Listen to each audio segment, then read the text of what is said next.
Hello, welcome back to the channel.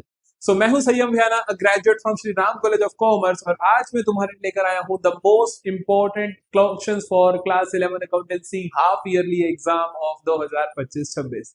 तो भैया, exam तुम्हारा आज कल में होगा, तो उसके लिए अब जरूरी है कि तैयारी करनी कहां से है। What are the most important question for class 11? आज की क्लास, आज इस पर्टिकुलर वीडियो में 15 से 20 मिनट में तुम्हें क्या बताने वाला हूं, पहले वो सुन लो। मैं तुम्हें एक तो बताऊंगा कि हर चैप्टर के इंपॉर्टेंट इलस्ट्रेशंस कौन से हैं, इंपॉर्टेंट क्वेश्चंस कौन से हैं। पक्की बात है, अगर तुमने ये सारे अच्छे से प्रैक्टिस कर लिए तो 100% तुम बहुत बहुत अच्छा स्कोर करने वाले, तुम सोच भी नहीं सकते, मतलब तुम पूरे नंबर ला सकते हो यहां से। और मैं सिर्फ और सिर्फ टीएस ग्रेवाल नहीं, टीएस ग्रेवाल और डीके गोयल दोनों बुक्स के हर चैप्टर के इंपॉर्टेंट इलस्ट्रेशंस और इंपॉर्टेंट क्वेश्चंस बताने वाला हूं। और तीसरी मोस्ट इंपॉर्टेंट चीज, मैं तुम्हें बताऊंगा हर चैप्टर में से क्या क्या आने वाला है। किस एक तो मैं तुम्हें बताऊंगा कि ये इलस्ट्रेशन प्रैक्टिस कर लो, ये क्वेश्चन साथ ही तो मैं बताऊंगा कि हर चैप्टर में से क्या आएगा, किस तरीके का क्वेश्चन आएगा, तो उसको अच्छे से प्रिपेयर कर लेना। और फिर चौथा एक बोनस गिफ्ट है तुम्हारे लिए आज। मैं तुम्हें जैसे ही ये लेक्चर अपलोड होगा, इसकी पीडीएफ भेजूंगा हमारे टेलीग्राम ग्रुप पे, और दूसरे नंबर पे एक और पीडीएफ भेजूंगा जहां पर सारे के सारे चैप्टर्स के सैंपल क्वेश्चंस मैंने खुद से लिख कर डाले हैं। मतलब कि जैसे चैप्टर है अकाउंटिंग क्वेश्चन, तो उसके लिए सबसे इंपॉर्टेंट क्वेश्चन कौन से बनेंगे, वो क्वेश्चन उस पीडीएफ में आपको देखने को मिलेंगे। वो सारे के सारे क्वेश्चन मैंने खुद से फ्रेम करे हैं, ताकि तुम्हें मैं हर तरीके का टॉपिक उसमें इंक्लूड कर सकूं। तो पहले 12 चैप्टर्स ऑफ टीएस ग्रेवाल और पहले 13 चैप्टर्स ऑफ डीके गोयल आज मैं तुम्हें बताने वाला हूं कि क्या मोस्ट इंपॉर्टेंट क्वेश्चंस रहने वाले हैं। तो आओ जल्दी से शुरू करते हैं। Number 1 chapter, that is introduction to accounting as per my TS Grewal, and meaning scope, meaning objective scope and nature of account. नाम ही बहुत बड़ा, मैं क्या करूं। तो meaning objective scope and nature of accounting from DK Goyal. तो पहले चैप्टर के इंपॉर्टेंट क्वेश्चंस क्या है मेरे पास, इंपॉर्टेंट टॉपिक जान लो। Meaning of accounting, meaning of book keeping, meaning of accountancy, objectives of accounting, process of accounting, limitations of accounting, branches of accounting. जो तुम्हारे ऑब्जेक्टिव्स होंगे वही तुम्हारे एडवांटेजेस भी हो जाएंगे। प्रोसेस तुम जानते हो, identification, recording, classification, summarisation, analyse, interpret and communicate. तो ये पूरी प्रोसेस पता होनी चाहिए। लिमिटेशंस जरूर पता होनी चाहिए, मोस्ट इंपॉर्टेंट है बेटा। और branches, cost accounting, financial accounting, managerial accounting. Practice कहां से करनी है, सारे के सारे MCQs of back exercise, same for TS Grewal, same for DK Goyal, दोनों बुक्स के लिए यही काम आपको करना है। क्वेश्चन कैसे पूछे जाएंगे, कई बार केस बेस्ड क्वेश्चन आ जाता है कि इसके अंदर कौन कौन से ऑब्जेक्टिव झलक रहे हैं, लेकिन वो बहुत कम होता है, बहुत कम, ना के बराबर। तो सिर्फ तुम एमसीक्यूज कर लोगे तो वहां से कहानी सेट हो जाने वाली है। आते हैं chapter number 2, that is basic accounting terms. दोनों बुक्स के लिए सेम चैप्टर है, that is basic accounting terms. तो भैया क्या करना है, इंपॉर्टेंट टर्म्स कौन कौन सी है। अगर टीचर कई बार तुमसे ये भी पूछ सकता है, define the following 6 terms, define the following 3 terms, तो वो टर्म्स पूछ सकता है। टर्म्स में कौन कौन सी इंपॉर्टेंट है, asset, liability, capital, drawing, revenue expenditure, capital expenditure, revenue receipt, capital receipt, prepaid expense, outstanding expense, accrued income, advance income. The most important बेटा, द मोस्ट इंपॉर्टेंट। अगर तुम्हारे टीचर को इंटरेस्ट है कुछ भी थोड़ा सा मुश्किल पूछने के लिए, तो वो इन चारों टर्म्स के बारे में पूछ लेगा। तैयारी कहां से करनी है, all MCQs. Basic accounting terms का बेस्ट वन शॉट देखना चाहते हो यूट्यूब पे, तो मेरा देख लेना, झूठ नहीं बोल रहा हूं। मैंने आज तक नहीं कहा कि कोई वीडियो मेरी बेस्ट है, लेकिन वो लेक्चर वाकई मेरा बेस्ट है, जाके सुन लेना, उसके बाद अपने रिव्यूज दे देना। कि अगर तुम्हें लगता है कि बेसिक अकाउंटिंग टर्म्स अच्छे से नहीं आती, तो प्लीज प्लीज मेरा one shot lecture, magical one shot series के अंदर जो मैंने तुम्हें बेसिक अकाउंटिंग टर्म्स पढ़ाया है, 1.5 घंटे का लेक्चर है, आग लगा देंगे, पूरा का पूरा चैप्टर समझ आ जाएगा। ठीक है। इसके क्वेश्चन आते कैसे, सैंपल क्वेश्चन अगर आप देखोगे तो मैंने सैंपल क्वेश्चन जो मेरे को, जो कोई पीडीएफ भेजूंगा उसके अंदर हर चैप्टर के सैंपल क्वेश्चन है। फिलहाल जो मैं आपको दिखा रहा हूँ वो सिर्फ एक दो का थोड़ा अंदाजा दे रहा हूँ तुम्हें किस तरीके के क्वेश्चन वहां पर होंगे। इन क्वेश्चन को प्रैक्टिस करोगे तो हो सकता है कि ditto same copy paste question तुम्हारे पेपर में आ जाए। समझे मेरी बात, आ जाओ। That is chapter number 3, theory base of accounting, TS Grewal में, और अकाउंटिंग स्टैंडर्ड्स डीके गोयल में। Accounting principles, accounting standards 500 chapter है। तीसरा चैप्टर डीके गोयल का अकाउंटिंग प्रिंसिपल्स है। ठीक है। तो इसके अंदर इंपॉर्टेंट प्रिंसिपल कौन कौन से हैं, इंपॉर्टेंट प्रिंसिपल कौन कौन से हैं बेटा। इसके अंदर ना पहले तो ये समझो क्वेश्चन कैसे आएगा। इसके चांस कम होते हैं कि आपसे पूछ ले कि डिफाइन दिस प्रिंसिपल्स, पूछ ले अगर डिफाइन प्रिंसिपल्स, तो आपको लिखना कैसे है, पहले तो लिखो प्रिंसिपल का मतलब, फिर लिखो उसकी एप्लीकेशन। एप्लीकेशन जरूर लिखनी है। जैसे मैं कहूं कि गोइंग कंसर्न कॉन्सेप्ट की एप्लीकेशन क्या है, गोइंग कंसर्न कॉन्सेप्ट की वजह से ही मैं रिवेन्यू एक्सपेंडिचर और कैपिटल एक्सपेंडिचर में डिफरेंशिएट कर पाता हूं। इसी तरीके से आपसे पूछे प्रूडेंस की या कंजर्वेटिज्म का क्या है, तो आप कहोगे कि closing stock is recorded at lower of net realisable value और कॉस्ट। तो ये सारे इनकी इंप्लीकेशंस है। पेपर में जो क्वेश्चन आएगा वो यही आएगा, एमसीक्यू आप प्रैक्टिस करके देखना सारे के सारे एमसीक्यूज बैक एक्सरसाइज के, वहां पे यही क्वेश्चन होंगे कि क्लोजिंग स्टॉक को इस वैल्यू पर ये आप रिकॉर्ड कर रहे हो, क्यों कर रहे हो, क्योंकि सर ये प्रिंसिपल कंजर्वेटिज्म प्रिंसिपल मुझे ऐसा बोल रहा है। मेरी बात समझ आई? तो बेसिकली क्वेश्चन आपको देख सकते हो, सैंपल क्वेश्चंस किस तरीके के हैं इनको आप रीड कर सकते हो। नेक्स्ट आता है चैप्टर नंबर 4 टीएस ग्रेवाल में बेसिस ऑफ अकाउंटिंग, और हमारे पास उसमें अपने डीके गोयल में process and bases of accounting. यहाँ पे मैंने इलस्ट्रेशंस लिख दिए हैं। अब आने वाली सारी स्लाइड्स ऐसी होंगी, तुम्हें मिलेगा कि इलस्ट्रेशंस कौन से इंपॉर्टेंट है, क्वेश्चंस कौन से इंपॉर्टेंट है। ठीक है, किसी किसी चैप्टर के इलस्ट्रेशन से काम सर जाएगा तो वहीं सार लेंगे, जैसे कि बेसिस ऑफ अकाउंटिंग है, इसके सिर्फ इलस्ट्रेशन अच्छे से कर लोगे तो काम बन जाएगा। क्वेश्चन आता कैसे है, एक तो इसके अंदर एमसीक्यू आने के पूरे चांस होते हैं कि आपसे पूछेगा कौन कौन से बेसिस होते हैं, रूल बेसिस का मतलब क्या है, कैश बेसिस का मतलब क्या है। फिर आता है आपके पास 3 मार्कर या 4 मार्कर क्वेश्चन। 6 मार्कर यहाँ से नहीं आता, 3 मार्कर आएगा या 4 मार्कर आएगा। वो किस तरीके से आएगा क्वेश्चन आपके पास, कि आपको दे देगा सारी आइटम्स, उसके अंदर आपको बता देगा कि एक्सपेंसेस वर इतने, इसमें से इतने अगले साल से बिलोंग करते थे, या इतनी इनकम थी, इतनी रिसीव होनी रहती है, तो कैश बेसिस और रोल बेसिस से आप बताओ क्या प्रॉफिट लॉस होगा। ठीक है, ये बहुत बहुत सिंपल है और ये जरूर करके जाना है, 4-5 नंबर की वेटेज रखता है ये पेपर्स में। फिर आता है chapter number 5 TS Grewal accounting equation. Chapter number 5 DK Goyal में अकाउंटिंग स्टैंडर्ड्स है। इन्होंने पता नहीं क्यों बना दिया ये 10 पेज का चैप्टर, बस इसके ऑब्जेक्टिव क्वेश्चन कर लेना और कुछ नहीं करना। ठीक है, टीएस ग्रेवाल अकाउंटिंग इक्वेशन की मैं बात करूं कि अकाउंटिंग इक्वेशन से क्या आता है, तो ध्यान से सुनो। अकाउंटिंग इक्वेशन में 3 तरह के क्वेश्चन होते हैं, एक होते हैं इक्वेशन बेस्ड, एक होते हैं वर्ड प्रॉब्लम्स, और एक होता है कि एग्जांपल दो कि increase in asset, increase in liability, example दो increase in asset, decrease in asset.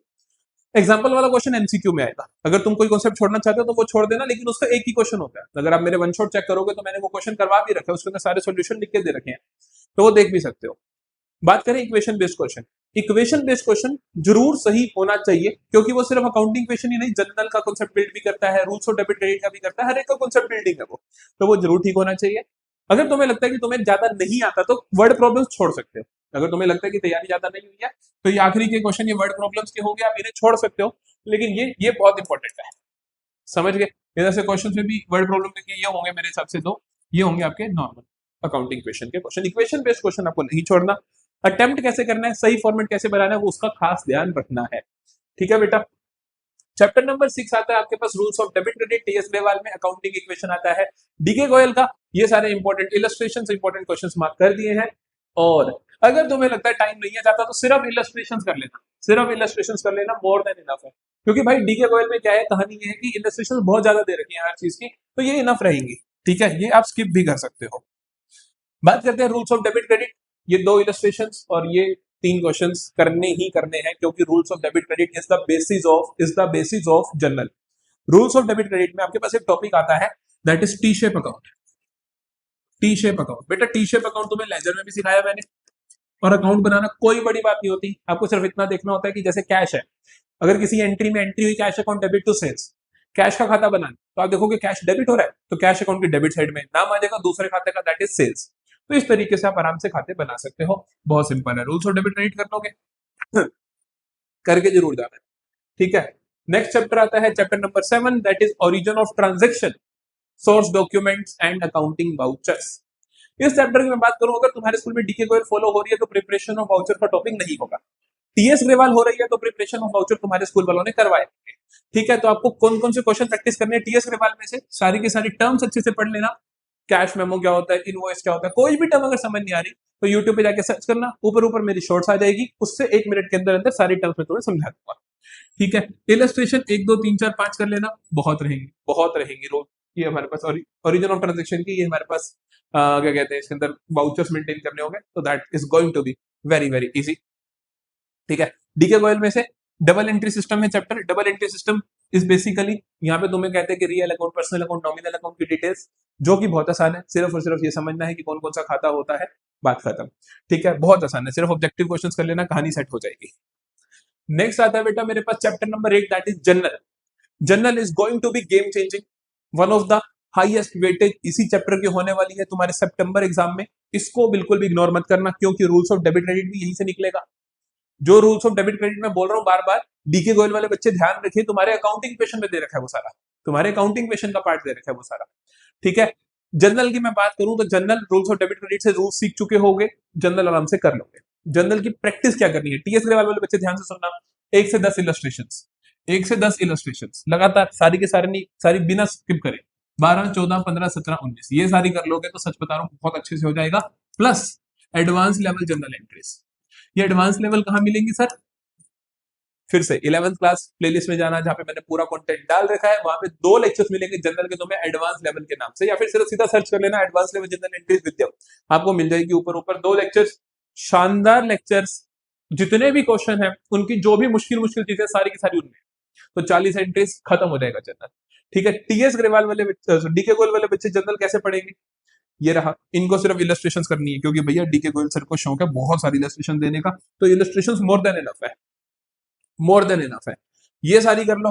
Plus advance level जो मैंने डाला, एडवांस लेवल जो मैंने यूट्यूब पे लेक्चर डाल रखे 2 लेक्चर, गारंटी है जनरल का क्वेश्चन गलत नहीं होगा उसके बाद। ठीक है, नेक्स्ट चैप्टर आता है मेरे पास, दैट इज लेजर। लेजर का एक सवाल कर लेना, बस एक सवाल पूरा कर लेना, हर तरीके का लेजर अकाउंट देख लेना। ठीक है, टीएस अग्रवाल से करो तो इलस्ट्रेशन नंबर 2, क्वेश्चन नंबर 4 ये दोनों कर लेना। ठीक है, और अगर अगर डीके गोल से करो तो एक ही इलस्ट्रेशन दिया होगा मेरे हिसाब से, मैंने कहाँ गया, अच्छा लेजर लास्ट चैप्टर है ना तुम्हारा, शायद कहाँ है लेजर, तो डीके गोल में से लेजर करना हो तो सिर्फ इलस्ट्रेशन नंबर 2 कर लेना, कहानी सेट हो जाएगी बस। ठीक है, इलस्ट्रेशन नंबर 2 कहानी सेट है। ठीक है, नेक्स्ट टॉपिक आता है मेरे पास, नेक्स्ट टॉपिक आता है मेरे पास कैश बुक का। Cash book TS Agarwal sir की किताब में से करोगे जैसे ही, बिल्कुल भी दिक्कत वाली बात नहीं है। अगर किसी भी कैश बुक, देखो कैश बुक अगर तुम्हारे स्कूल में पैटी कैश बुक करवाई है, लिख के ले लो, पैटी कैश बुक का 6 नंबर या 4 नंबर का क्वेश्चन आएगा ही आएगा। कुछ एक स्कूल्स में पैटी कैश बुक नहीं करवाई जाती, तो उनके 2 क्वेश्चन आएंगे, तो एक सिंगल कॉलम और एक डबल कॉलम का। ठीक है, एक सिंगल कॉलम डबल कॉलम का। लेकिन अगर पैटी कैश बुक करवाई है तो एक डबल कॉलम और एक पैटी कैश बुक, ज्यादातर चांस यही होते हैं। अगर टीचर आसान पेपर बनाना चाहता है तो वो सिंगल कॉलम भी दे सकता है, लेकिन 99% डबल कॉलम कैश बुक का क्वेश्चन और पैटी कैश बुक का क्वेश्चन तुम देखने वाले हो। प्रैक्टिस कहां से करनी है, यहां से करनी है। ये रही practice, cash book petty cash book, cash book petty cash book, sorted है कहानी, टीएस अग्रवाल डन है। सर फिर हमें क्या कहते हैं डीके गोयल में कहां से करनी है कैश बुक, डीके गोयल की कैश बुक ये रही। इलस्ट्रेशंस ही काफी हैं, क्योंकि इलस्ट्रेशंस बहुत सारे हैं बेटा, बहुत सारे हैं, काफी रहेंगे, ये सारे कर लिए तो अच्छे से हो जाएगा। ठीक है, बात करते हैं अदर बुक्स की। अदर बुक्स अगर हम टीएस अग्रवाल की बात करें तो अदर बुक्स के सिर्फ और सिर्फ ये इलस्ट्रेशंस, दैट्स इट। ये जनरल प्रॉपर के इलस्ट्रेशंस है, ये purchase book, sales book, purchase return, sales return, combinative सारी बुक्स बनाना, ये सारे आपके क्वेश्चन आ जाएंगे, आराम से हो जाएंगे, बस फॉर्मेट ध्यान रखना होता है और कुछ नहीं रखना होता। अदर बुक्स की मैं बात करूं डीके गोयल में से, तो अदर बुक्स की डीके गोयल आप ये इलस्ट्रेशंस कर लेना और इसके 2 क्वेश्चन भी कर लेना, क्योंकि इलस्ट्रेशन यहाँ पर कम है। ठीक है, तो अदर बुक्स के डीके गोयल में इलस्ट्रेशंस कम है, तो प्लीज ये सारे जरूर कर लेना और ये भी कर लेना, क्वेश्चन भी कर लेना। ठीक है, फिर आता है बात टीएस अग्रवाल में से जीएसटी कहां से पढ़े। जीएसटी पढ़ना है बहुत आसान, जीएसटी का सेट ऑफ वाला टॉपिक मत करना, ज्यादातर क्या 99% ऑफ द स्कूल्स में सेट ऑफ का टॉपिक नहीं करवाते हैं, आप उसको छोड़ सकते हो, बाकी क्वेश्चन यहां से आराम से कवर हो जाएंगे। ठीक है, 1 2 3 4 5 7 बस बात ही खत्म। और यही आप डीके गोयल में से करना चाहो तो डीके गोयल में जीएसटी कहां है, ये रहा, पहले 5 इलस्ट्रेशंस इनफ है, वैसे तो ये इनफ है, बिल्कुल इनफ है, कोई चक्कर ही नहीं है। फिर भी और पढ़ना चाहते हो तो ये आप क्वेश्चंस भी पढ़ सकते हो। ठीक है बेटा, जीएसटी हो गया, सिर्फ जीएसटी हो गया, बस खत्म। लेजर था इसका 13 चैप्टर, तो हमने समझा कि सबसे इंपॉर्टेंट क्वेश्चन क्या है और हर चैप्टर में से क्या आने वाला है। जीएसटी का क्वेश्चन क्या आता है, देखो जीएसटी का मान के चलो एमसीक्यू आएगा एक, तो फिर आएगा तुम्हारे पास 4 नंबर का, 6 नंबर का, अगर तो टीचर इंटरेस्टेड है तो 6 नंबर का क्वेश्चन पूछ लेंगे जीएसटी का। जनरल एंट्रीज पूछेंगे, जनरल एंट्रीज में ध्यान क्या रखना होता है, इंटरेस्ट रेट है या इंट्रास्ट रेट है। अगर तो तुम कुछ खरीद रहे हो तो जीएसटी क्या लगना है, कुछ बेच रहे हो तो जीएसटी क्या लगना है, बात ही खत्म, और तो कुछ है ही नहीं। ये तो देखना है, खरीद रहे हो तो इनपुट जीएसटी, बेच रहे हो तो आउटपुट जीएसटी, बात खत्म। ठीक है, तो इसके कुछ क्वेश्चन प्रैक्टिस कर लोगे, जनरल भी रिवाइज हो जाएगी और जीएसटी भी रिवाइज हो जाएगा। ठीक है, तो यहां से हो जाएगी तुम्हारी पूरी प्रिपरेशन। और किसी भी जगह पे तुम्हें कोई प्रॉब्लम आती है तो टेलीग्राम डिस्कशन ग्रुप में जाओ, डिस्कस करो, मैं बैठा हूं वहां पे तुम्हारी क्वेरीज को सोल्व करने के लिए। और अगर तुम्हें लगता है कोई चैप्टर तुम्हारा स्ट्रॉन्ग नहीं है तो लगभग सभी चैप्टर्स के वन शॉट में डाल चुका हूं, कैश बुक का वन शॉट अभी तक नहीं आया, वो मैं कल डाल दूंगा। तो बेसिकली बाकी सबका वन शॉट आ चुका है, डिटेल लेक्चर तो हर चैप्टर के हैं, कैश बुक का भी डिटेल लेक्चर डल चुके हैं। 7 लेक्चर है मेरे हिसाब से, 6 या 7। तो कैश बुक भी मैंने पूरी की पूरी वहां पे करवा दी है तुम्हें, तो कोई प्रॉब्लम नहीं आने वाली है। तो आप डिटेल लेक्चर्स चेकआउट कर सकते हो। इसी तरीके से हर चैप्टर आपको वहां पे मिल जाएगा। तो अच्छे से अपनी प्रिपरेशन कर लो। All the very best, all the very best. बहुत अच्छा स्कोर करके आना है।